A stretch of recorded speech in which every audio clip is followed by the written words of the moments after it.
So Nvidia just detailed their upcoming DLSS 5 technology at this year's SIGGRAPH. And while it's better than what we thought, it's still not great. For those who don't remember, DLSS 5 is the new tech that uses AI to actually change the way a game looks. And at the time, the technology got a ton of backlash because it completely changed the look of the characters and even the feel of the game itself. Nvidia's response was to let everyone know that DLSS 5 would allow developers to preserve what the artist wanted the characters to look like, but they didn't actually explain how that worked, at least until now.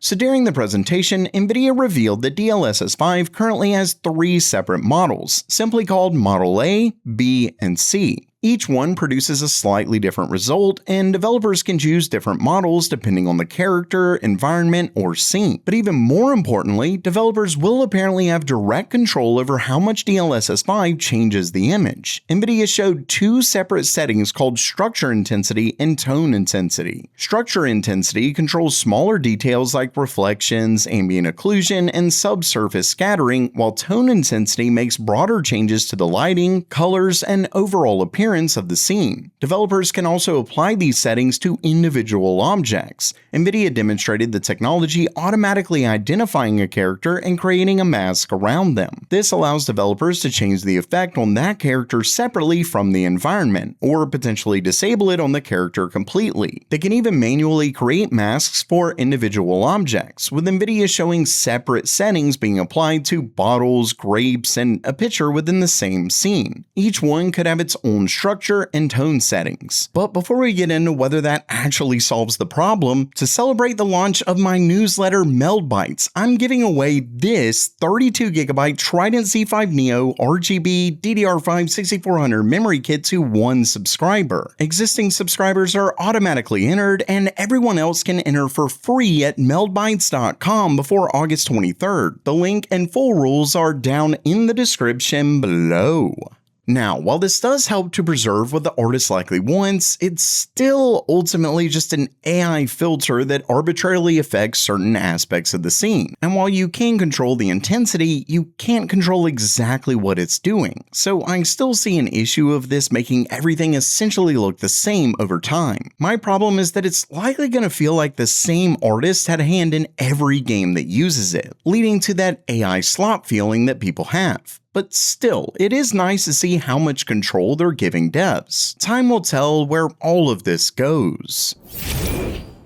And next up for today, we're finally starting to get new information on Nvidia's first real gaming CPU, specifically the different configurations. So Nvidia recently released their GeForce driver 616.00, which is the company's first native graphics driver built specifically for Windows 11 on ARM. Now, this is still only a developer preview designed for Microsoft Surface RTX Spark DevBox, but hidden inside the driver are details for 2 separate versions of Nvidia's upcoming RTX Spark processor. There was actually a leak about this not too long ago, but it's now clearly been made official. As you can see here, there's the top-end model that we all knew about, which comes with 6,144 CUDA cores, but then there's a slightly cut-down model that comes with 5,120. This matches the leaked N1X 675 and N1X 650 processors. The full N1X 675 apparently combines 48 streaming multiprocessors with a 20-core ARM CPU, while the N1X 650 drops to 40 SMs and an 18-core CPU. Both are expected to support as much as 128GB of LPDDR5X unified memory, meaning the CPU and GPU can access the same huge pool of memory. The driver also lists an unnamed Nvidia desktop device, which could be anything really, but this one is pretty interesting. Then it mentions an NPU for AI. Either way, the current driver isn't WHQL certified and only supports development hardware. Nvidia will need significantly more mature drivers, and developers will need to actually port their software before this becomes a serious alternative to an ordinary x86 gaming PC. But this is still a huge step for ARM on Windows, and both AMD and Intel may need to look out.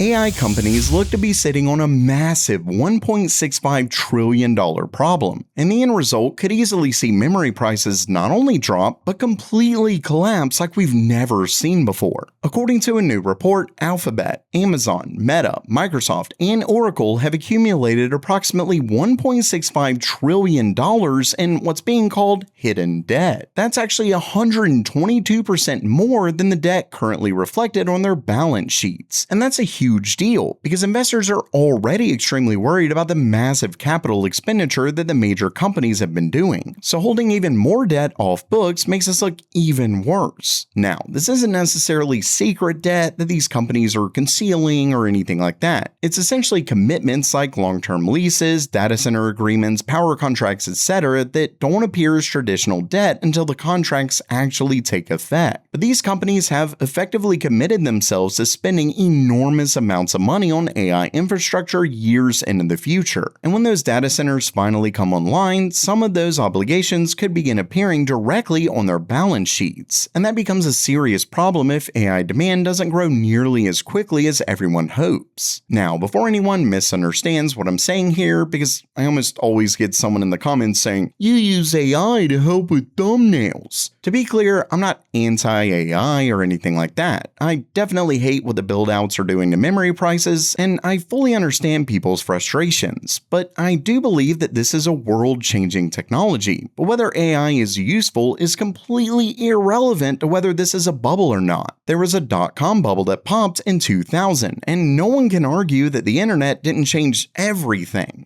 So if you see a comment like this, you know they didn't actually watch the video. Either way, we could be seeing something very similar to that dot-com bust. Big tech is currently building data centers at a pace we've never seen before. Companies are buying practically every advanced GPU, memory chip, power contract, and available piece of data center capacity they can find. And they're doing it partly because demand is real, but also likely because no company wants to risk falling behind, which creates a dangerous cycle. Microsoft spends more, so Google spends more. Google spends more, so Meta spends more, and on it goes until everyone else concludes that they need to spend even more to remain competitive. The result is that spending can continue increasing even if the actual financial returns don't justify it. And we're already seeing some warning signs of this. A Reuters analysis found that additional hyperscale capital spending could increase by roughly $534 billion by 2027, compared with only around $340 billion in additional operating cash flow.